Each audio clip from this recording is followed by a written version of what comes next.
How did you, firstly, I guess, get into chaplaincy? Yeah, Was that always a goal that you had? Not initially. I mean, it was a goal towards the back end of my sporting career. My sports major were field hockey and cricket. Wow. They were my two sports. Well, batter all-rounder. Yeah, so I love footy. I was pretty good at footy. Played a lot of footy in the court, and it served me well with all the kicking I do with the players now. I used to kick after after school every day pretty much in the court, so I always had good skills. But I was very good at hockey right from a young age, and so I went through the junior ranks through the Victorian Hockey Club, so played under 14 for Victoria, 15, 16, 17, under 21. So played for about 8 years in junior hockey for the state. And then I was playing also club hockey for Camberwell and Waverley in the State League Hockey. And when I was about 25, again, got picked to play in the state team for Victoria, the senior state team, and then ended up playing in the National Hockey League with what was then called the Melbourne Redbacks. That's a big deal. So I was playing, I guess in hockey terms, I was playing in the professional level with the best players around the country, and so we'd often go to different tournaments around the country and play in the National Hockey League. Did that for a few years. It was at the prime of my career when I decided to go into ministry, become a youth pastor at the time. So I retired from the National Hockey League and just kept playing local hockey for another 2 or 3 years while I was cutting my teeth as a youth pastor. Yep.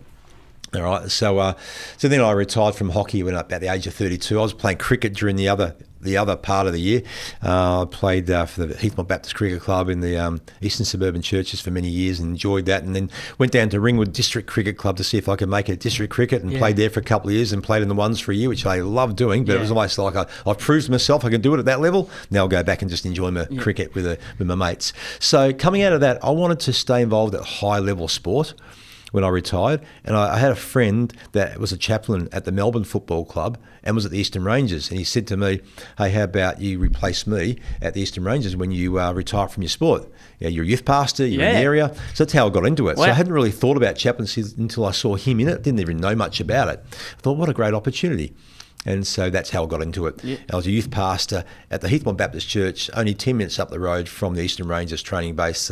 And I was only 32 years of age at the time. So it was a great little segue to stay involved in sport, high-level sport. And I would understand a lot of the rigours of high-level sport because I'd been through it myself. Correct. And we go back to your sporting journey, I guess we can. We can talk about the hockey and the cricket. Firstly, with the cricket, what kind of player were you? Were you a bowler? I was a batsman. Oh, you were a batsman? A little bit of finger spinning, but no, I was a batsman and a pretty handy slips fielder and gully fielder. And you were watching the Ashes this season? Yeah, you liked it? Yeah, went Did to you the go? Ashes. Unfortunately, I went to the one day where Australia didn't do so well in the whole of the series. It was day 2 in Melbourne. That was a quick test match. We got wiped. We did. Yeah. But then we go to the hockey. Yeah. Initially, so it's a tiring sport. I don't know much about hockey. Just on the go the whole time. On the go, yeah. 2 35-minute halves, but it's just on the go. They reckon, I remember getting a VO2 max test at the Victorian Institute in Footscray when I was a player. What was it? And I went in there, it was in the mid to late 50s or something, which was pretty strong, but they reckon at the time it was equivalent to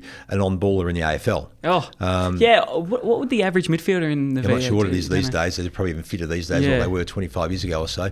But the suggestion there was that to play hockey at the highest level, you've got to be pretty fit. Yeah, and you had to be as fit as an AFL on-baller, basically. Yeah, right. Because you hardly get time to rest because as soon as that ball goes over the line, the ball boy's got it back on the line and it's back in play again. Yeah. Do you watch any hockey now, or is it kind of a little bit? It doesn't get a lot of coverage. It never really has. It gets a lot of coverage around the Commonwealth Games and the Olympics. That's when you see all the World Cups. Because the Aussies, are they fairly good? Always been good. Yeah. Always in the top handful of nations. Always going in as one of the favourites. Usually get a medal in the Olympics. Often, yeah. And so, I'm well past it now, so I can't now watch the hockey and say, oh, yes, I used to play with him or against him. I could do that for many, many years. Well, that's it. Although the coach of the Australian hockey team right now, Colin Batch, was my coach at Waverley, and I played with him when I was a young player. He was one of the older players, and I actually played with him. So, it's interesting. There you go. Well, so when going back to chaplaincy now and you go into the AFL club, was there something that surprised you most when you walked in with the AFL? No, not really, because I've been used to high-level sport and what it takes to play at the highest level.